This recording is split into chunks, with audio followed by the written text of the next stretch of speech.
As a professional self-critic, I have navigated life on the doctrine of self-discipline, adhering to the teachings of Henry Ward Beecher, who once said, hold yourself responsible for a higher standard than anybody else expects of you.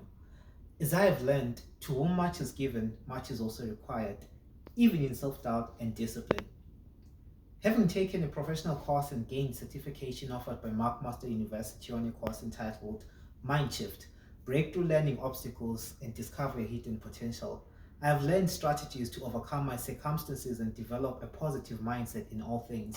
And today, I want to share some of those lessons with you along with my life story. Today, I'll talk about imposter syndrome, Viktor Frankl, and the outlook we have on life and how our circumstances should not define our character. According to the National Library of Medicine, imposter syndrome, also called imposterism or the imposter phenomenon, is a concept which was first described by psychologist Clarence Imes in 1978. The term describes a constellation of symptoms characterized by chronic feelings of self-doubt, the fear of being discovered as an intellectual fraud, a perception of being less intelligent or less competent than peers, and an inability to internalize a sense of competence or skill in high achieving individuals. Imposter syndrome has been described across various professions in both male and female sexes. However, it tends to be more prevalent in women and minority groups. It is supplemented by the Dunning-Kruger effect. The Encyclopedia Britannica defines the Dunning-Kruger effect in psychology as a cognitive bias whereby people with limited knowledge or competence in a given skill or social domain greatly overestimate their knowledge and competence in the domain relative to the objective criteria or the performance of their peers or other people. So how do these two complement each other? As those people who know more suffer from imposter syndrome and those who know less suffer from the Dunning-Kruger effect, at the end of the day, when those with knowledge underestimate their worth and expertise, oftentimes those who are intellectually deficient make the wrong choices, affecting a wider population. This can be seen in domains like politics, where populism has led to half-baked policies being employed and bandwagoning behind a vocal leader. Our environment also supports that. According to the American Institute of Mental Health, in 2020, a systematic review of 62 studies evaluated the presence of imposter syndrome, showing prevalence rates as high as 56 to 82% in graduate students, college students, nurses, medical students, and other professions. These figures continue to soar with our ever-changing world characterized by uncertainty and competitive rates. College tuition fees are rising, and parents and students who have to work hard to pay for college also have to take on more pressure. Moreover, it makes them question the value of their education as more and more people are laden with heavy loans, are underpaid, and suffer from the unproductive economic conditions we currently face. This is coupled by the population decline in Western states, when there's fewer people to do all the jobs, and the prevalence of new technologies such as AI that creates concerns about job security. Inflation doesn't help the situation either. The average price of food in the USA has increased 2.6% in the last 12 months that ended January. The young adult today is faced with more challenges than any other previous generations and has the same inexperience and uncertainty which previous generations have had. So with all these responsibilities, cost of housing, and trying to find out what your major is as a freshman or where to be employed, considering massive layoffs from Microsoft, which affected at least 10,000 people last year, in other industries, doctor strikes around the world, and other conditions that necessitate worrying about the future, it leaves people wondering, is education really worth it? As of February 1st, 2024, more than 15,000 people have been laid off, according to the Career Journal newspaper. And the question is, what does the future hold for you? Are you certain of success? And this is a background of the uncertainty we all have. And more youths are turning to social media to overcome anxiety and stress and the fear of the future. And there are many more examples of our lives where we have also come across imposter syndrome. Like when you're assigned a speech and you have to wonder, am I actually going to make it? Good luck. It wasn't me. We did it as a team. I wouldn't have done it without you. I was just lucky. What do these phrases have in common? Is it gratitude? No. They express imposter syndrome. While they are an appreciation of gratitude, they indicate the fact that some people do not recognize their abilities and their efforts, but instead rely on the skills and expertise of others. And this is a problem for many students and many professionals. Many students end up changing majors not because they're difficult, but because they are not confident of their ability to grow and follow through the course of study and be successful. It's now always the hunt for the easiest courses for graduation instead of searching for something that is more challenging, something that can empower and uplift your ability to increase and think critically.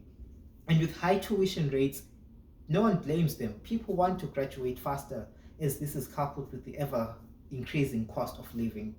In his book, The Second Mountain, David Brooks talks about the aesthetic life, where people live the perfect life on social media, living the dream, hunting for the next like, and doing all those things and chasing dopamine.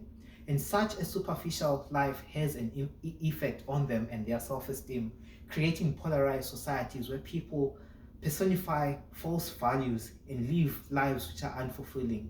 And as a result, the person living the aesthetic life is leading his life as if it were a piece of art, judging it by the aesthetic criteria.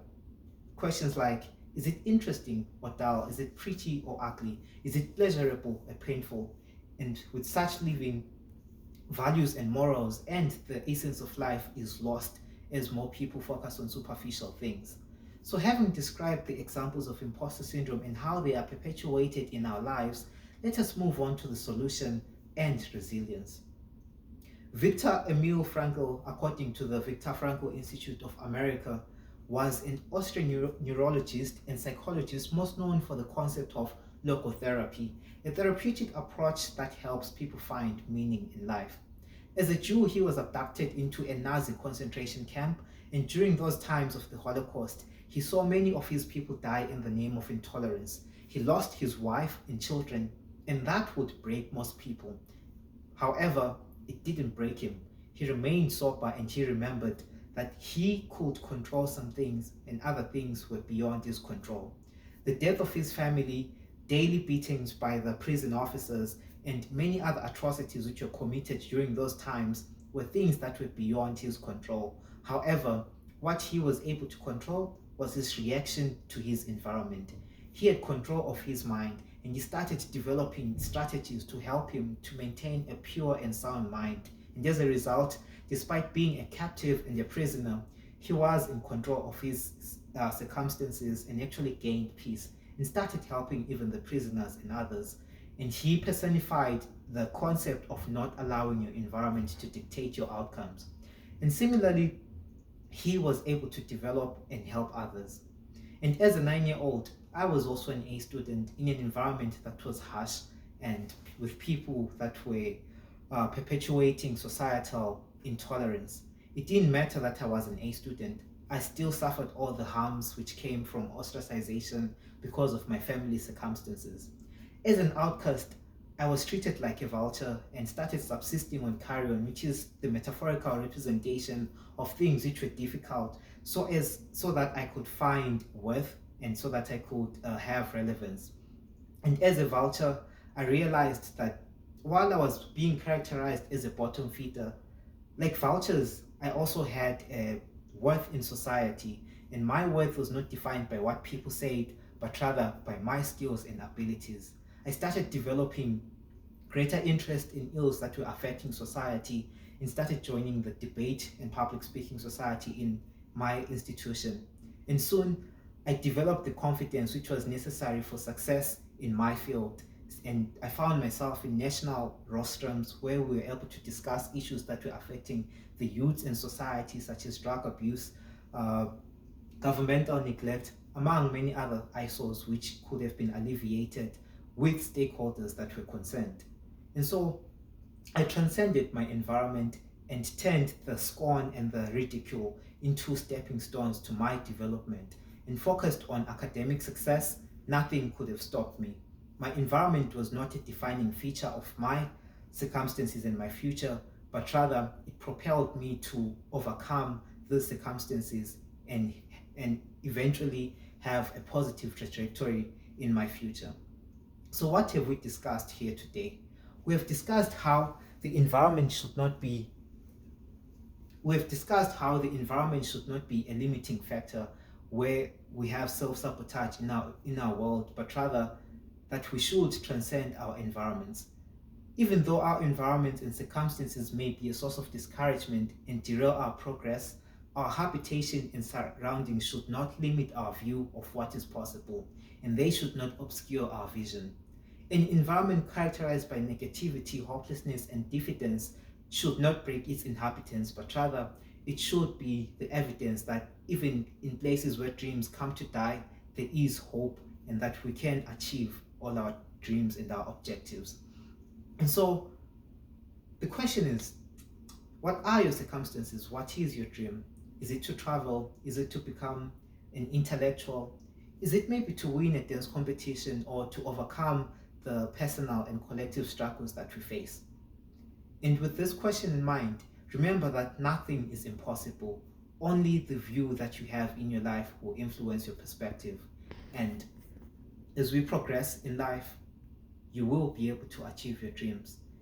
And in conclusion, I'd love to remind you that you can overcome your circumstances. And even though there are difficulties, imposter syndrome should not pose a hurdle to your dreams, because nothing is impossible, but just you need a believing mindset. Thank you.